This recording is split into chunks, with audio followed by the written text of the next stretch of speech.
What is church? Is it a building? With some pews A piano? and stained glass? Or is it something more? 2,000 years ago, the church was born. It wasn't made up of the famous, the rich, or the powerful. It was made up of everyday people who passionately believed in the message of Jesus.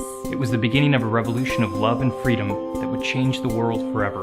In 369 AD, the church built the first hospital. As a place to care for those who cannot care for themselves. Today, the church is the largest single provider of healthcare in history. The church was the first to stand up for the rights of children, creating the first and largest orphanage system in the world. 100 out of the first 110 universities in America Were founded as Christian institutions. Places like Harvard, Dartmouth, Yale, And Princeton.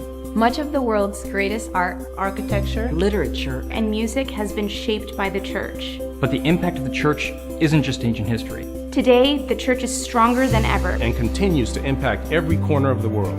over 300,000 churches in America. and almost 5 million churches around the world. Stand ready to be instruments of change, to do what governments could never do. Every day, the church brings food and fresh water to millions of people across the world. It has a renewed passion to help widows and orphans. And fights to free slaves in every part of the world.